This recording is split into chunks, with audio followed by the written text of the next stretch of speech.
Buen día.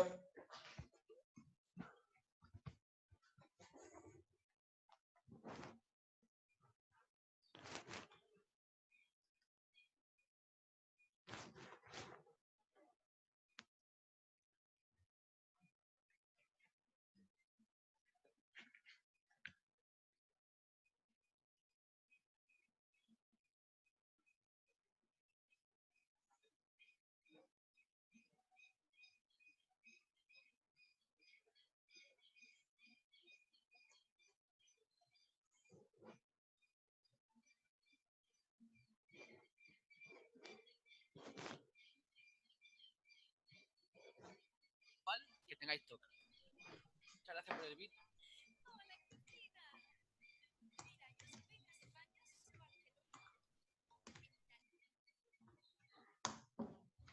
¿Qué tal? ¿Se escucha, no? ¿El audio? Sí.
¿Qué es eso? Baja el volumen.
Bien, buen día.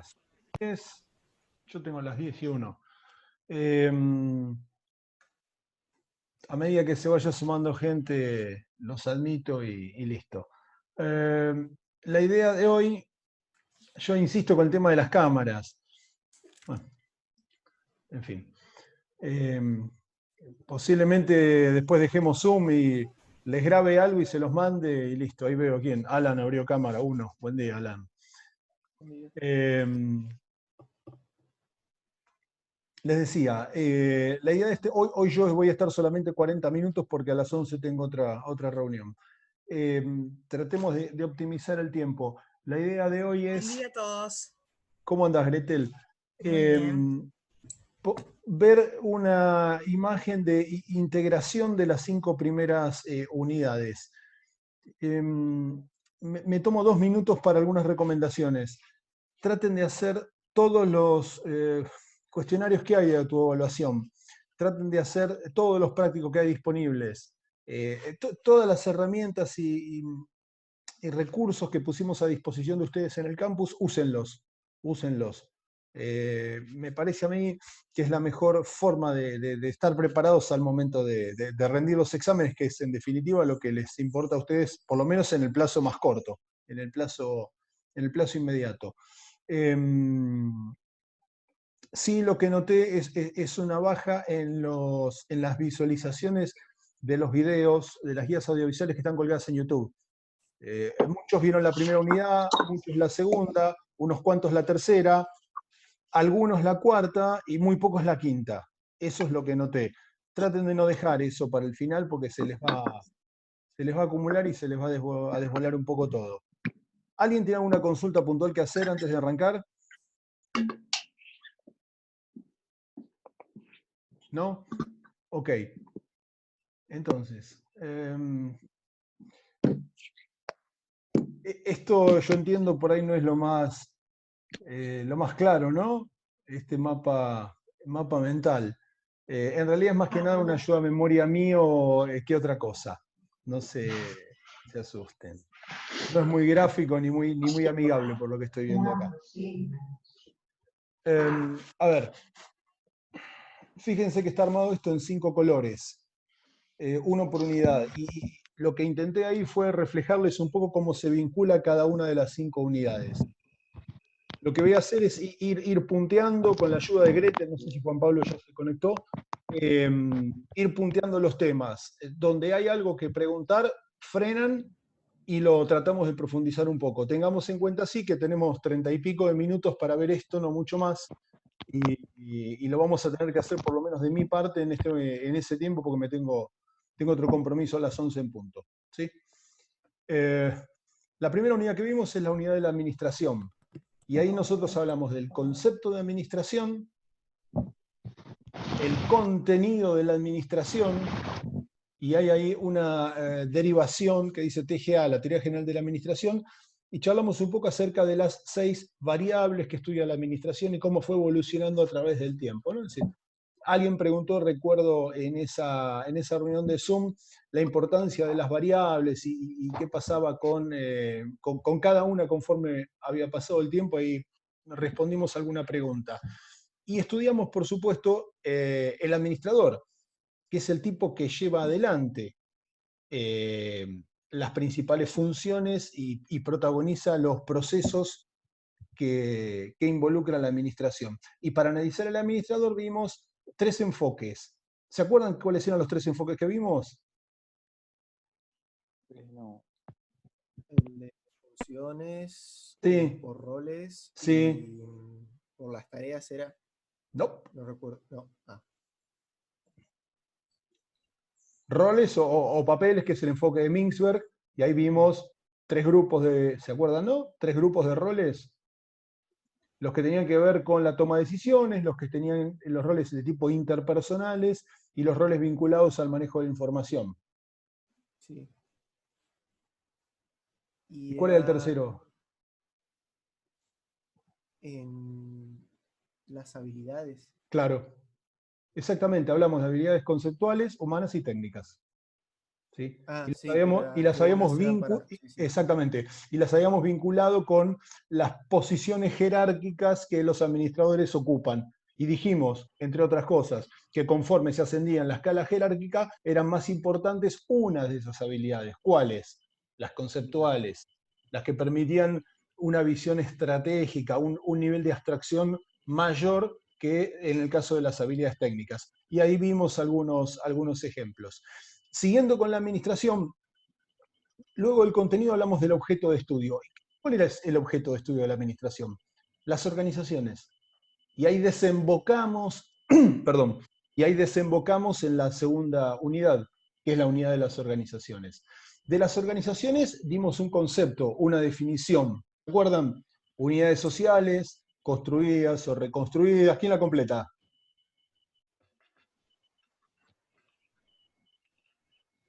¿Hay alguien ahí? Eh, Unidades sociales, construidas o reconstruidas para... ¿Para qué? ¿Para qué las construimos? ¿Para qué las hacemos? Para completar un fin. Exactamente, para lograr un fin específico. Tenían una razón de ser, tenían una explicación, que era lograr un fin, pero también tenían la particularidad de que había una intención en constituirlas, no surgían de forma espontánea. ¿Sí? Ahora, también dijimos que tenían algunas características esas organizaciones, que eran Sí. uno o más centros de poder, división del trabajo, división de las responsabilidades de la comunicación, la posibilidad de sustituir a esos miembros y la relación con un ambiente o con un entorno. Y ese era otro de los temas sobre los cuales habíamos trabajado. Acá hay alguien que está levantando la mano. Ahora me fijo. Decía entonces, un entorno, y ese entorno tenía distintos elementos. Vimos que algunos son internos, otros externos, muchos son de acción directa y había 4 particulares que eran de acción indirecta. Y si ustedes recuerdan, en la unidad número 2 pusimos un caso práctico que tenía que ver con una destilería de gin, y yo en ese momento creo que preguntaba dónde ubicarían ustedes la situación de emergencia sanitaria dentro de ese entorno. Entonces se los pregunto ahora.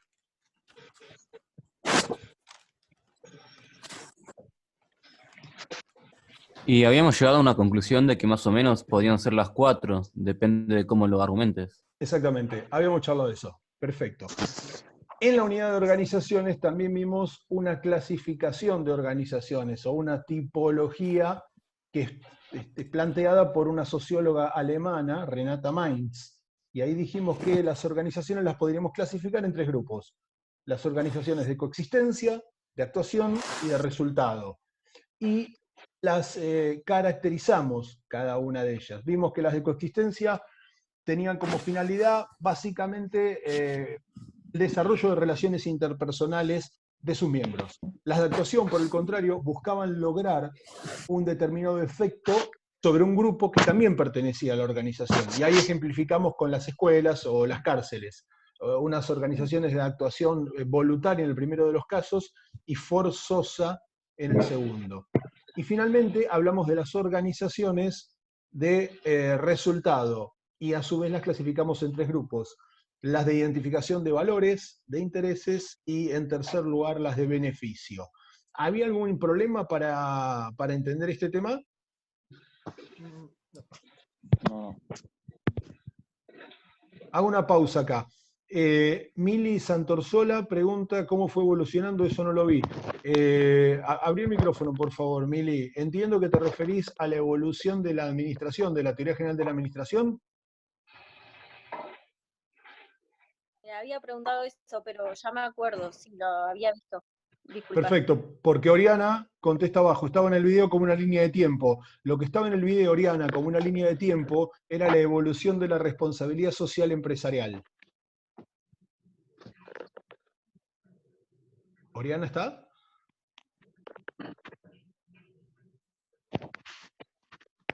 Sí, pero Ok. es verdad que hablaba de la empresa narcisista y después lo de la responsabilidad social. Sí, se me mezclaron esos dos temas. Está buenísimo. Excelente. Bien.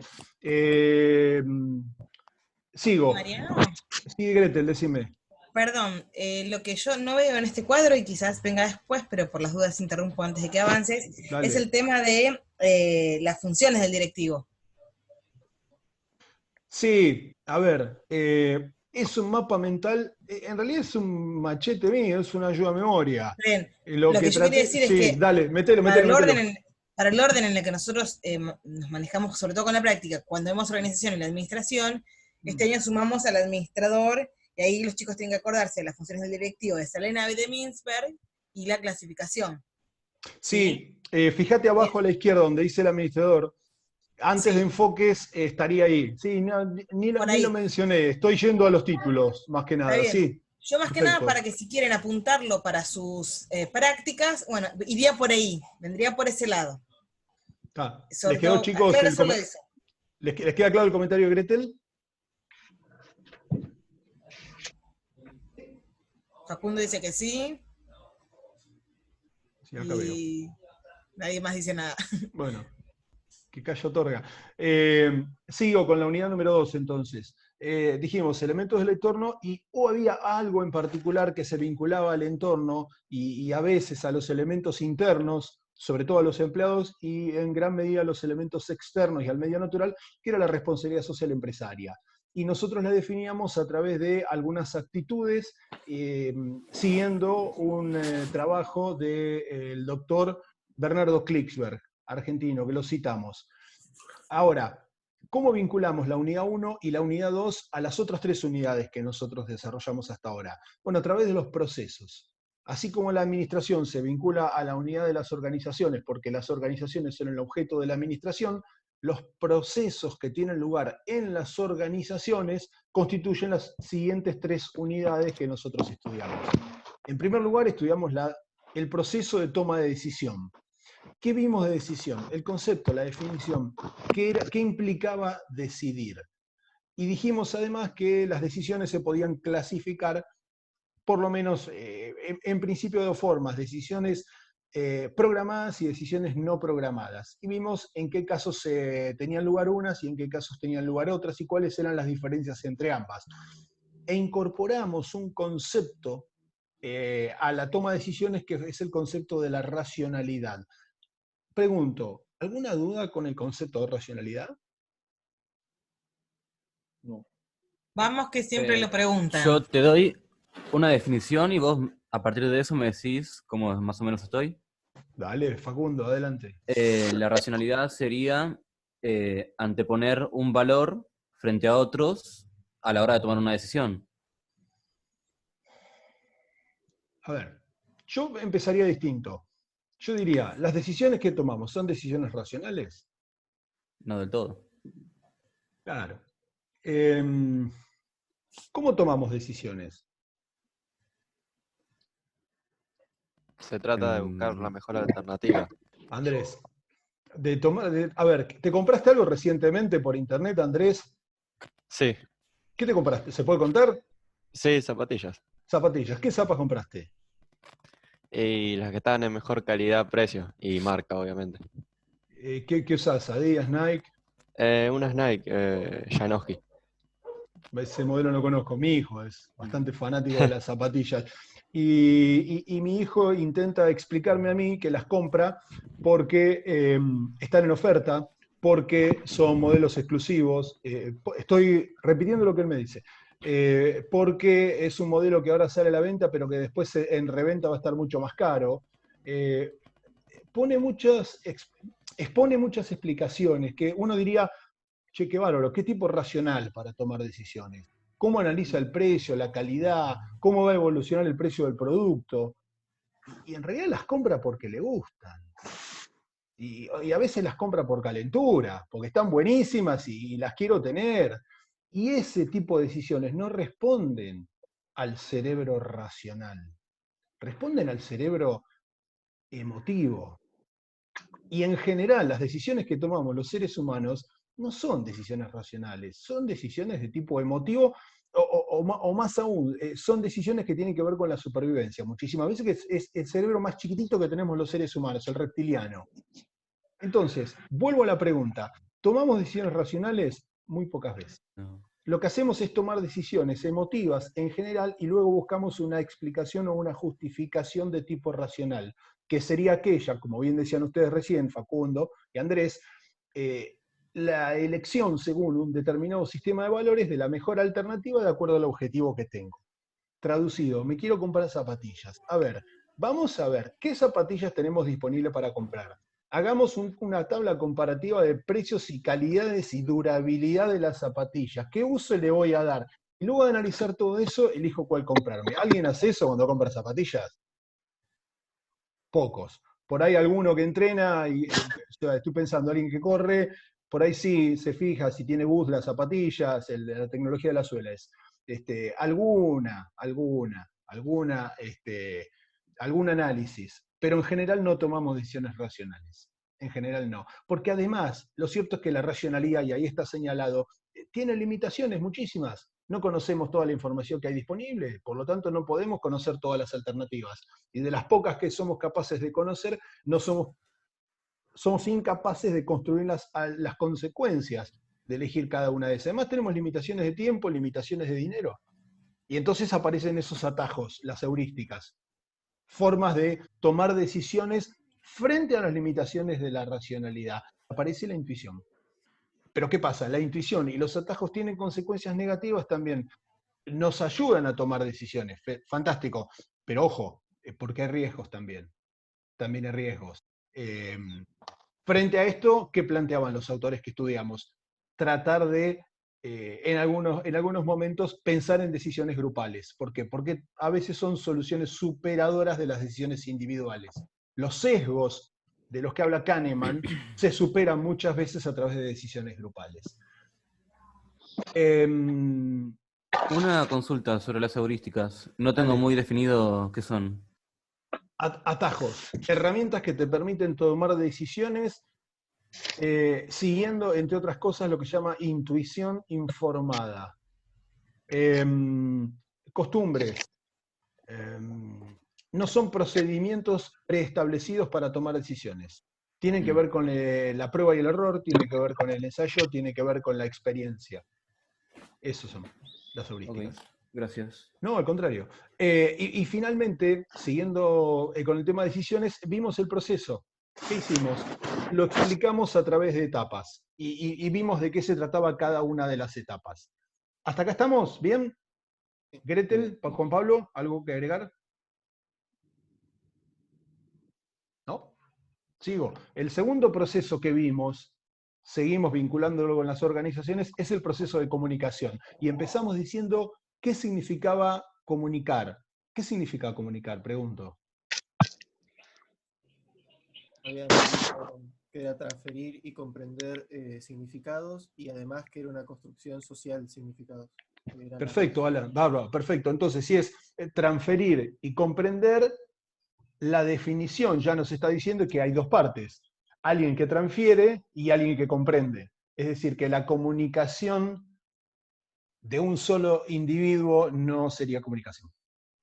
Y además es entre personas, de ahí el concepto de construcción social. Y hay un poco más cuando leemos a Etting, que es el de construir entre las partes un significado, por eso es compartido. ¿Qué vimos de comunicación? El proceso, y el proceso lo representamos gráficamente. ¿Cuáles son los temas más importantes que destacamos en el proceso? En primer lugar, la primera decisión que tiene que tomar el emisor, que es elegir. ¿Qué tiene que elegir? El mensaje que va a enviar, el canal, el medio y el código. Es decir, elegir los significantes. En segundo lugar, ¿qué más analizamos? El marco de referencia objetivo-subjetivo, con los tres elementos, individual, estructura y cultural. Y dijimos además que ese marco es común a ambos, a emisor y a receptor, que el emisor lo debe tener en cuenta al momento de elegir los significantes y que el receptor se va a ver influido por él, al momento de proceder al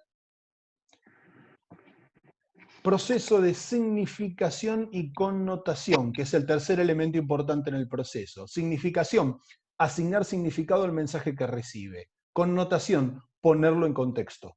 Y finalmente, el cuarto concepto importante que vimos en el proceso es el de la efectividad de la comunicación. ¿Cuándo la comunicación era efectiva? Pregunto. Cuando se comprende el mensaje, aunque no esté de acuerdo. Exactamente. Perfecto. Ahora, ¿qué Una más consulta. Dale, sí, Alan. Alan creo que habló. No, Facundo. Facundo, sí. Sí, sobre si en el marco de referencia subjetivo también es común para ambos que participan en la comunicación. Sí, el marco es común a ambos. A ver, ejemplo, vamos al componente individual. Posiblemente los motivos o los intereses del emisor sean diferentes al del receptor. Y entonces el emisor debe tener en cuenta que su motivación en ese proceso de comunicación va a ser distinta a la del receptor. debe tenerlo en cuenta, debe saberlo. ¿Por qué? Mm. Para elegir el mejor significante. ¿Para qué? Para que el mensaje no solo llegue, sino que sea comprendido. Ahí está la comunión del marco de referencia. Que pueden coincidir Sí. o no, pero que debe haber un conocimiento de ese marco de referencia por parte de los dos. Sobre todo el emisor al momento de elegir significantes. No sé si se entiende la respuesta. Sí, sí, ¿Ok? entendido. Bárbaro. ¿Qué más vimos de comunicación? Bueno, las funciones, las 4. Las barreras, todo aquello que afecta, que va en contra de la efectividad del proceso de comunicación. Y junto con las barreras, enunciamos algunas formas de intentar superarlas o evitarlas. Y finalmente hablamos de los tipos de la comunicación y de las dimensiones. La comunicación vertical, horizontal, diagonal, ascendente, descendente, etc. ¿Alguna consulta? No. El tercer proceso, que además lo dividimos en 2 semanas, es el proceso de influencia y liderazgo. ¿Por qué se ven juntos? Y lo aclaramos el otro día. Porque el proceso de liderazgo es un proceso de influencia. Si bien está dividido en 2 temas, pero dentro de la misma unidad. ¿Y qué significa influir?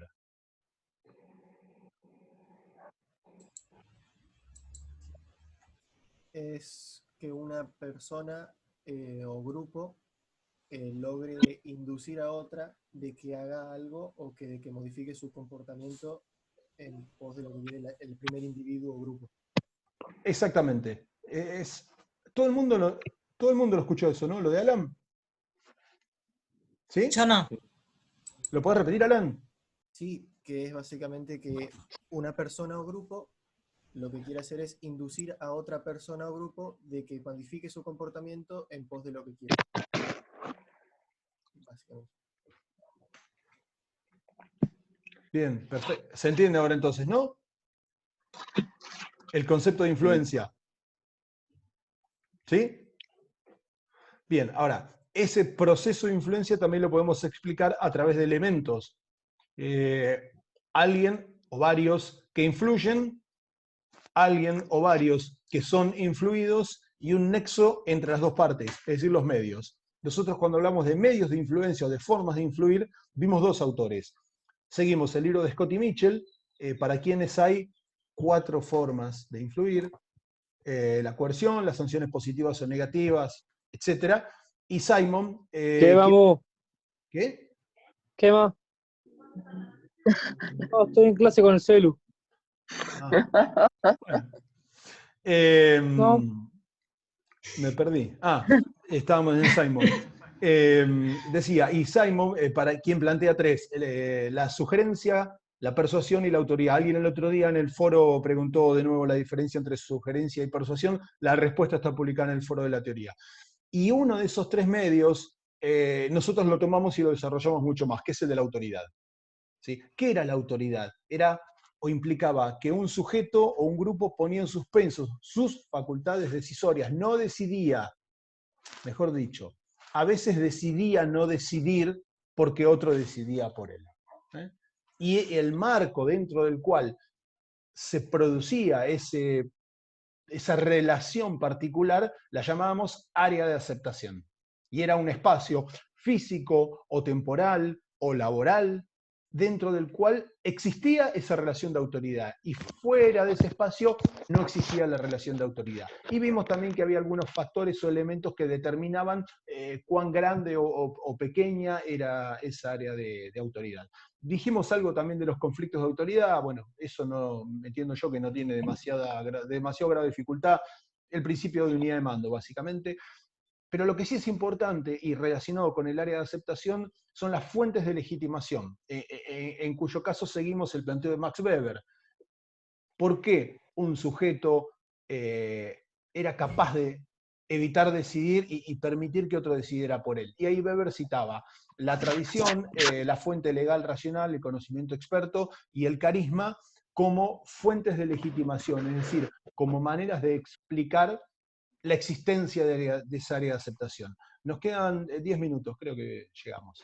Y finalmente, de autoridad hablamos de los usos, es decir, la aplicación de esa relación de autoridad. Y ahí hablamos de coordinación, de pericia y de responsabilidad como los principales usos que la autoridad tiene. Siguiendo con influencia y liderazgo, cuando fuimos directamente a la parte de liderazgo, creo que lo primero que dijimos fue que hablamos del principio fundamental de liderazgo. ¿Qué enuncia el principio fundamental de liderazgo? Ahí dice PFL.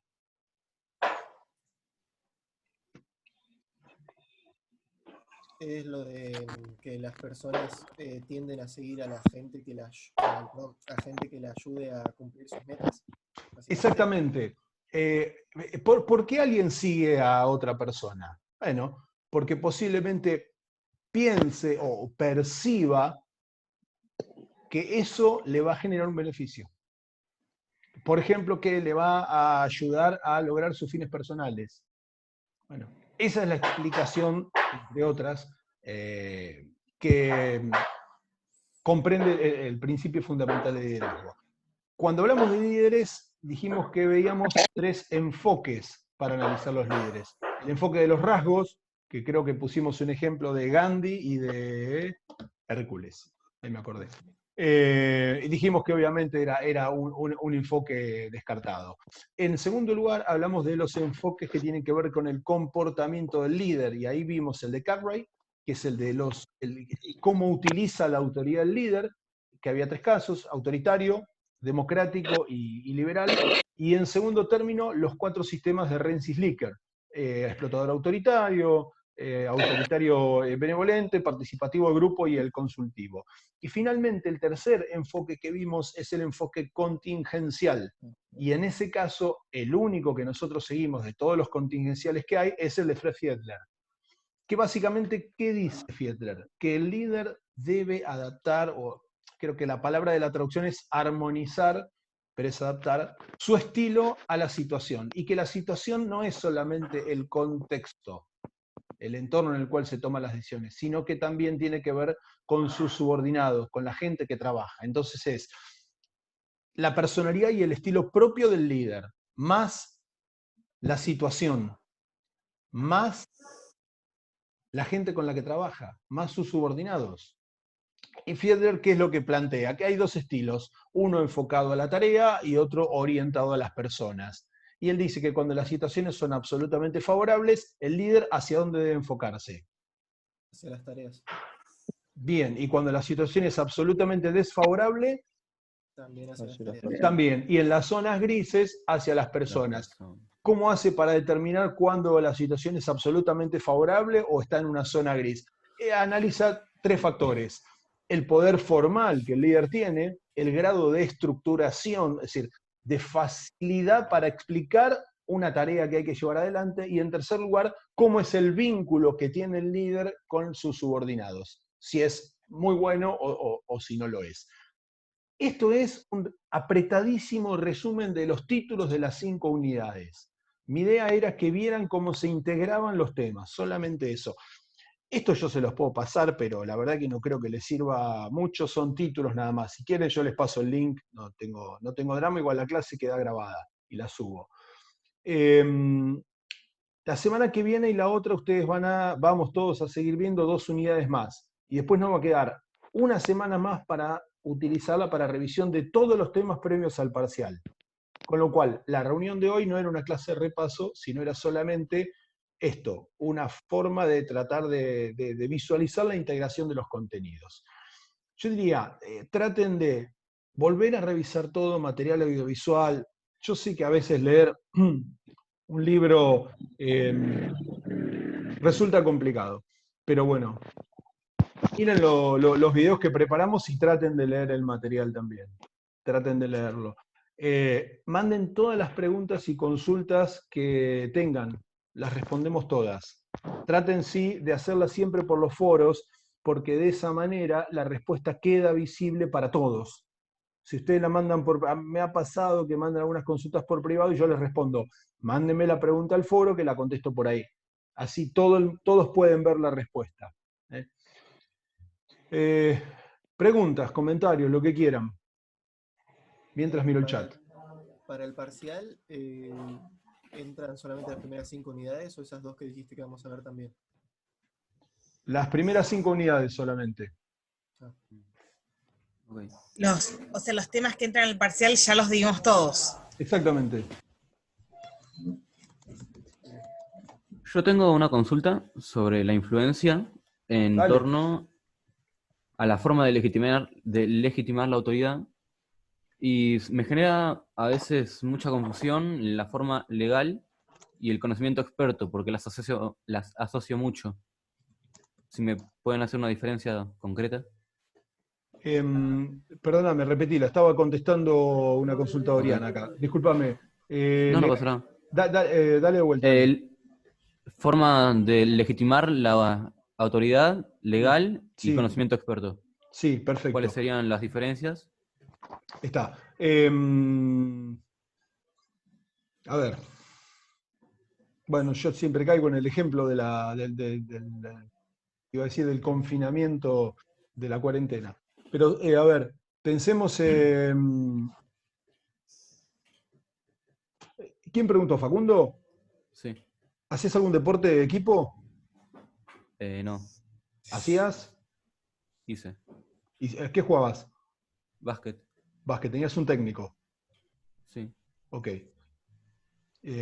Supongo que armaría las jugadas, además de armar el equipo, ¿no? Decir que 5 salían a la cancha, que 5 no, etc. Es decir, ejercía autoridad sobre ustedes. Sí. ¿Le hacían caso? Sí. ¿Por qué?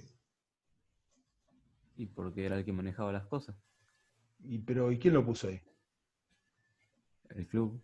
Ah, o sea que tenía un respaldo legal.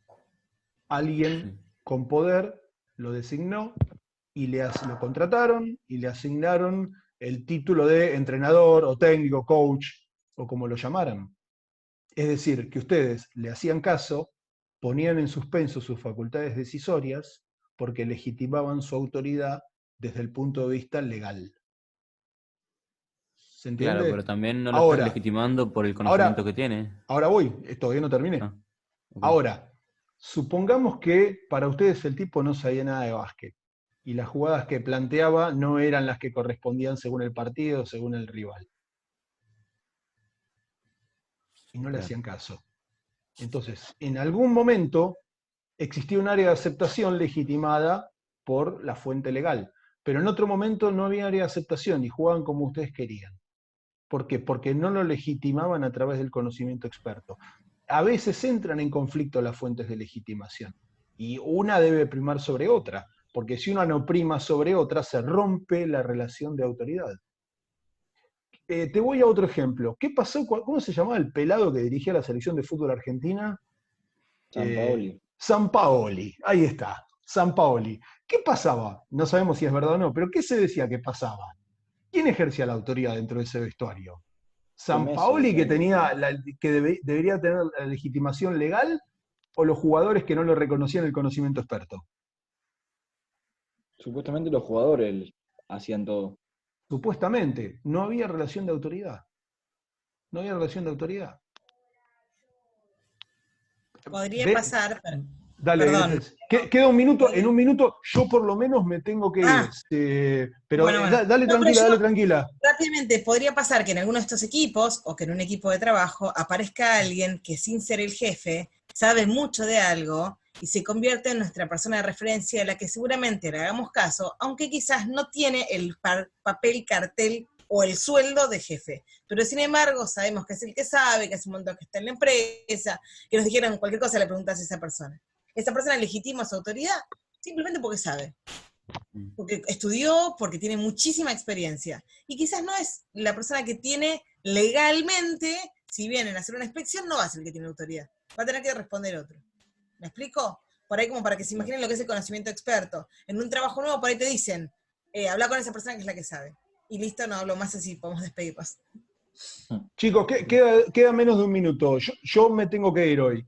Si hay más consultas, las seguimos por foro.